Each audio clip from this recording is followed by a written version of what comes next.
Kto posiada największą kolekcję gier planszowych? Która gra miała największą planszę? Jak wyglądały najbardziej ekstremalne rozgrywki, zarówno pod względem miejsca, jak i czasu? Oraz ile zapłacono za najdroższą współczesną grę planszową sprzedaną na aukcji? Odpowiedzi na te, jak i wiele innych równie ciekawych pytań znaleźć można w najnowszym wydaniu Księgi Rekordów Guinnessa, którą nabyłem drogą kupna, przeczytałem i zebrałem w jedno zestawienie najciekawsze, moim zdaniem, rekordy związane z grami planszowymi. Jeśli jesteście ciekawi, o jakich jeszcze wyczynach można w niej przeczytać, zapraszam na film.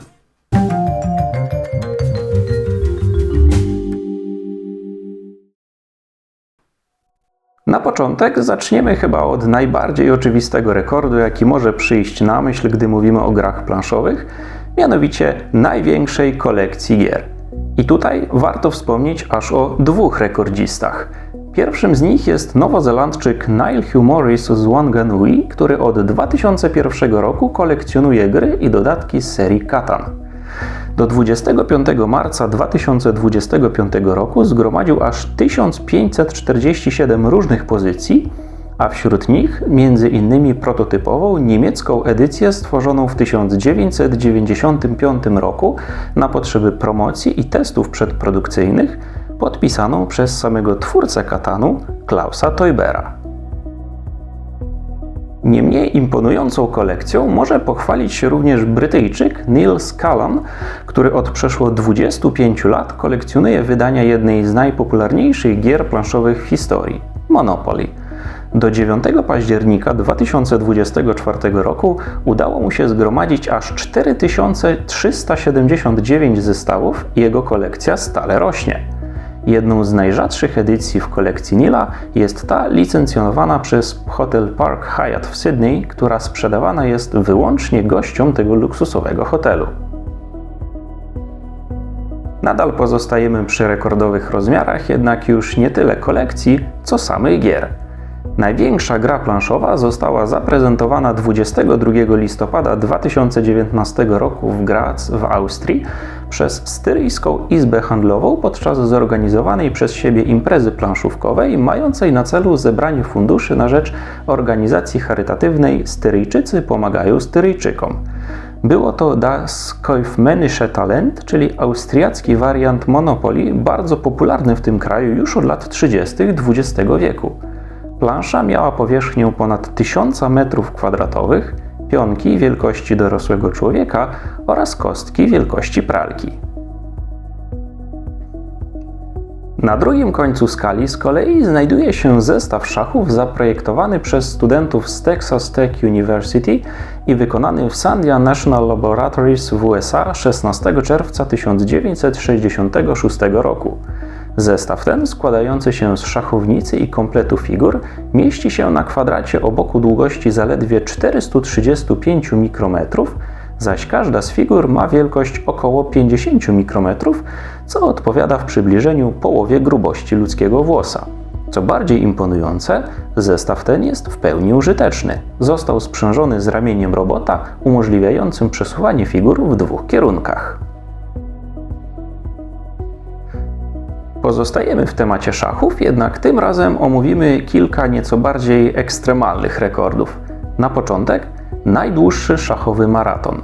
Między 17 a 20 kwietnia 2025 roku Nigeryjczyk Tunde Onakoya oraz Amerykanin Sean Martinez rozegrali na nowojorskim Times Square łącznie 473 partie trwające aż 64 godziny, przebijając poprzedni rekord o blisko 3 godziny.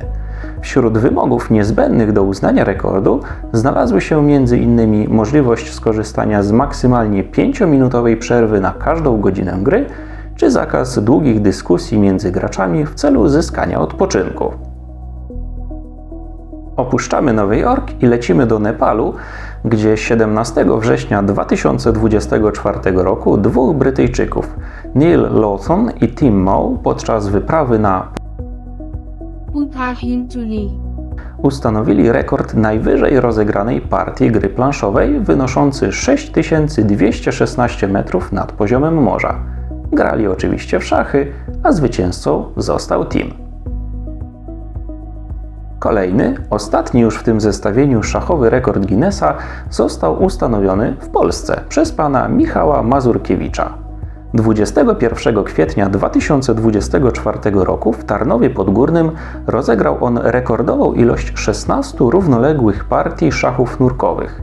Dyscyplina ta wymaga od graczy nie tylko dobrej znajomości zasad gry, ale przede wszystkim odpowiedniej kondycji, gdyż nie używa się w niej żadnego sprzętu do nurkowania i każdy ruch wykonywany jest na jednym wdechu. Od jak dawna ludzie grają w planszówki? Według najstarszych znanych nam źródeł prawdopodobnie już od przeszło 5000 lat, zaś za pierwszą grę planszową w historii uznaje się pochodzącą ze starożytnego Egiptu grę senet, czyli przemijanie. Plansza miała formę siatki złożonej z 3 rzędów po 10 pól każdy, zaś gracze mieli do dyspozycji 2 zestawy pionków, 5 jasnych i 5 ciemnych. Pomimo znalezienia bardzo wielu doskonale zachowanych zestawów, zasady tej gry nie są do końca znane. Przypuszcza się, że była to gra wyścigowa podobna do królewskiej gry z Ur. Kojarzycie ten znak? To właśnie Spiel des Jahres jest najdłużej, bo już od 1979 roku przyznawaną nagrodą dla gier planszowych. Nadzoruje ją niemiecka organizacja non-profit o tej samej nazwie, a ubiegać się o to wyróżnienie mogą wszystkie gry wydane w Niemczech w poprzednim roku. Wśród nagrodzonych można znaleźć takie hity jak wspomniany wcześniej Catan, Carcassonne czy Ticket to Ride, w Polsce znane jako Wsiąść do pociągu.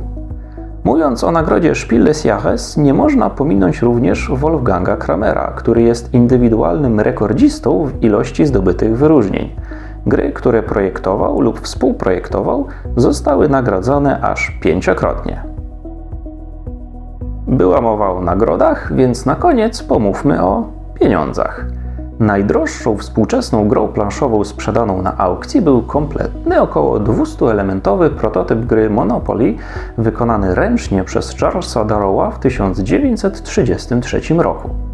17 grudnia 2010 roku za pośrednictwem nowojorskiego domu aukcyjnego Sotheby's sprzedano go za kwotę $146 500, co po uwzględnieniu inflacji odpowiadałoby dziś kwocie około $216 000. Nabywcą było Strong National Museum of Play z Rochester w stanie Nowy Jork, gdzie do dziś można go oglądać. Nie są to oczywiście wszystkie rekordy związane z grami planszowymi, gdyż omówienie każdego zajęłoby mnóstwo czasu. Mam jednak nadzieję, że opisana dziesiątka zrobiła na Was wrażenie. Dajcie proszę znać w komentarzach, który z opisanych wyczynów najbardziej Wam zaimponował, a ja tymczasem się żegnam i do zobaczenia w kolejnych materiałach. Cześć!